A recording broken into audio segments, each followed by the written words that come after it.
All right. So, title is pretty self-explanatory. I decided not to pursue a part two with my debate with Kevin Castley of Superpower Broadcasting. I feel that, like I said, people can do it, can put their own opinions on it. I feel that what was said in that about 2.5, almost 3 hour debate, most of which was covered. There are many other issues I could talk about, but I feel that this would fall into a quagmire and that this would go into, like I said, it would just turn a lot nastier than it did. So I feel that it would be prudent of me to say, okay, let's leave it there. So I will cover in this video a little bit about some of the cope and the many things I wrote down about what I could have talked about with part two, but I decided not to, and I think that it was just easier to discuss. So the first two things, what really hurt me in that debate was this. I did not answer whether or not Israel was a sovereign state or whether it was needed. If it should be in the current form that it is. I never gave a good answer on the 3,000 rockets. So honestly, I would answer this way. Yes, Israel is a sovereign state. I'm not going to say it's illegal or anything else. Like I said, I could have gone there, but and the 3,000 rockets, I simply gave in, and as I said before, I answered. I used his excuse by saying it's war, and I think that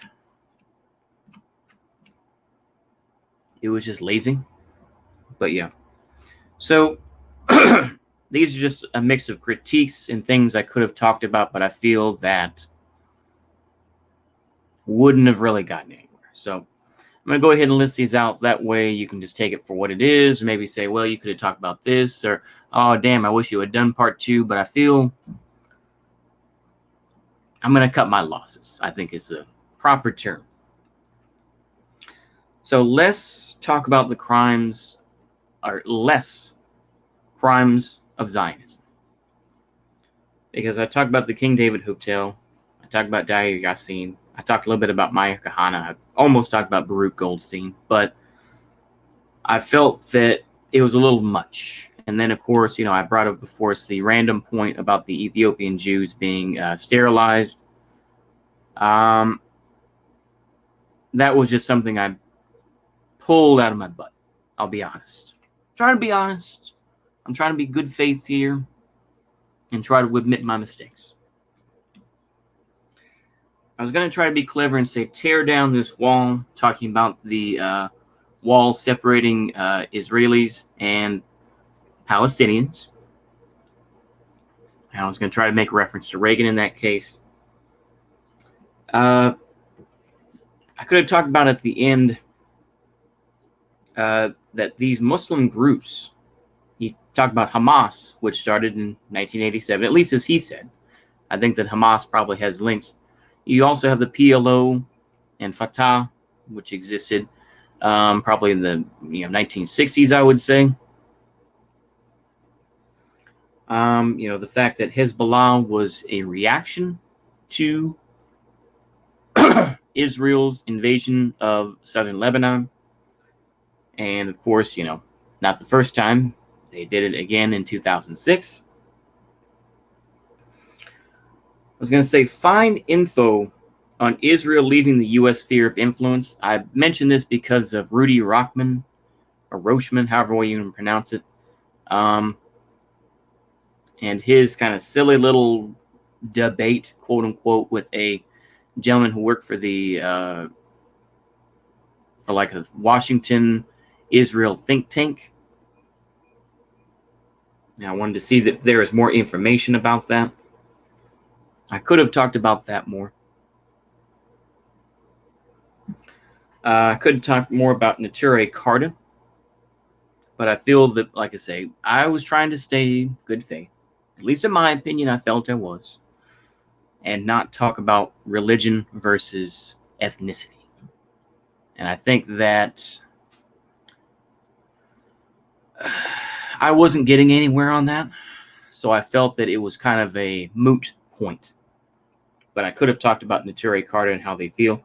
Linked with that is if he feels that it is sedition that, the Haredi community and the Hasidic community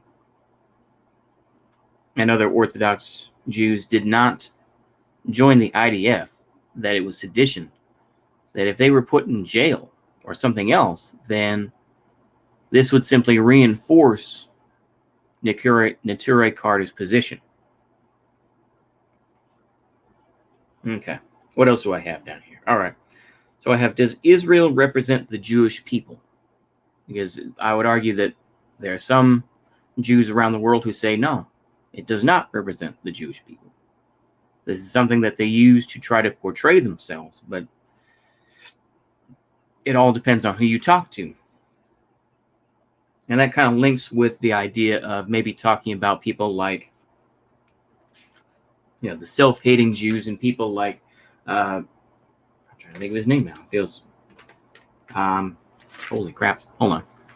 See, this is part of the problem too, is that my memory is not what it used to be, but that's an excuse. It's an excuse. Let me see here. Just give me one moment. I'm gonna just a little bit of dead air, just for a moment. Oh, yeah. Norman Finkelstein. That's it.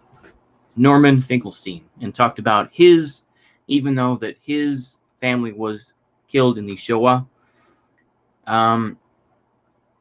he became virulently anti-Zionist.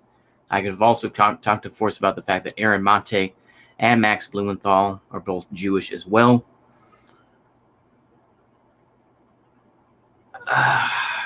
That may have made some issues, but I feel that, and possibly shown a sense of anti-Semitism, but I feel that just makes the problem worse. So I decided to leave that alone. The kibbutzes, and studied more about the kibbutz system that occurred, which was more socialistic in some ways. Of course, this links to Abba Kovner, who I put down here, and Menachem Begin. To talk more about Menachem Begin and his support of Argentina over the British because of his intense hatred of the Brits. This could also be argued, of course, of why Israel supported both Rhodesia and South Africa after the British dropped them like a hot potato. But I'm not sure where that would have went. The point where he said basically, I could have been harder on the act of saying, oh, well, Israel has nukes and we're going to drop them on the Arabs. And of course, then I'm like, the Arabs? Not Hamas? Not Hezbollah? And he said, well, then he backed that a little bit and said, dictators. Now, I could have pursued that harder, but I decided, let's be realistic. Self-hating Jews I went over. Let's see what else I got here on this little list that I made out. Learn more about the Bund and other, the Jewish Bund and other movements that were opposed to Zionism, but also wanted freedom in Israel. Just a moment. Yes? Yes, that'd be fine, yes. Yes, thank you.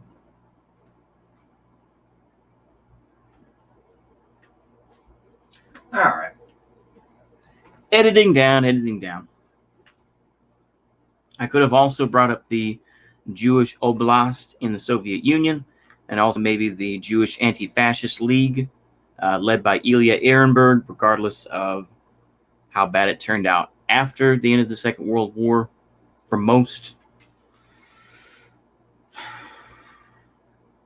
explore the idea of Jewishness. I talked a little bit about that in the closing, just to say that I think that the rise of Reform Jews taking in certain aspects of traditional Jewish culture, such as the dieting practices, and the kosher, and also the the veils and everything else like that, which is like I say, it's not like Islam, but it does have similarities. Relations with Jordan and the treatment of Palestinians in Jordan. I think that this is another point.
All right, editing down again.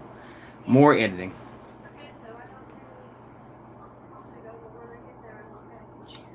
All right. Okay.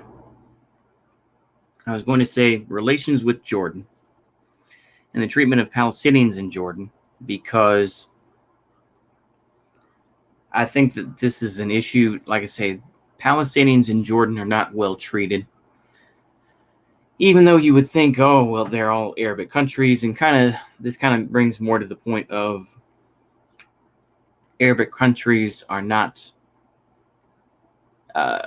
as concerned. They give lip service to Palestine, but in general, they don't provide any actual support.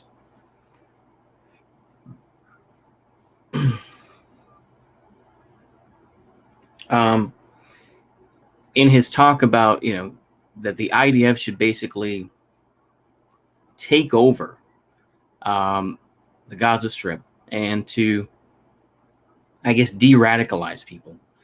And to basically, like I say, he didn't say these words, but this is my interpretation of it, having martial law in the Gaza Strip.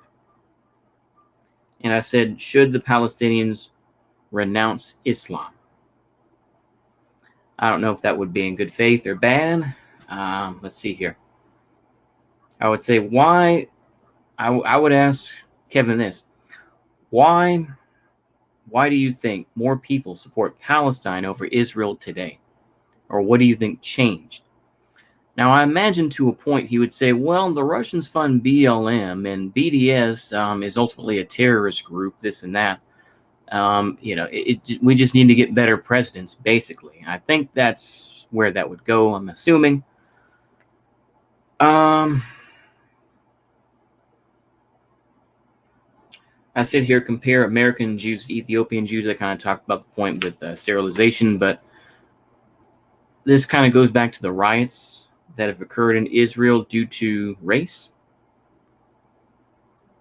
American Jews get to live in the nice West Bank settlements, this and that, whereas you don't really see Ethiopian Jews live that way. They live in the slums, this and that. I could have pressed harder on Egypt. He just said, well, Israel signed a peace deal with Egypt. Well, the thing is that Egypt did cross over the Suez Canal and had prepared for months and actually years, years they had trained. The IDF got lazy, and they did cross over and retook the Sinai from Israel. And the thing is that, like I said, it depends on who you listen to, this and that, but ultimately, the Egyptians were able to put a big hurting, partly because of the use of the frog, the mini missiles from the Soviet Union, basically the wire guided missiles. And so I was going to bring that up as well, to say they didn't just sign a peace deal, they got their asses whooped. And even though the Egyptians did lose their initiative when they were debating about whether or not to help Syria, this and that, but that's a whole other story. The last thing I put on here is the Sedition Act against the Orthodox Jews. Kind of relates to that other point. But those are all the things I could have covered in a part 2. And like I say, that's not necessarily, oh, ha, ha, ha, it's a teaser that will never occur. But I feel like these points would get lost in a morass of talking about, well, it's legal for them to have this land and everything else. And I feel it would just be a rehash of part 1. I don't think that it would work out that well. I'll be honest with you. I don't think that it would be beneficial. And I think that it would just get nastier and nastier. And I feel that's not best for either of us. So I've decided to not have part 2 officially, but those are the points I could have brought up if I had done a little bit more research and understood these issues. So yeah, this is more of a teaser. So I'm going to put that one out later today.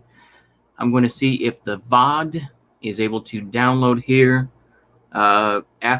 literally afternoon, and we'll be able to get that, and we can go over the debate and kind of just see where I went right, where I went wrong, and everything else in between. So I think that's all I have to say on that. I hope y'all enjoyed that. See you later, and a goodbye.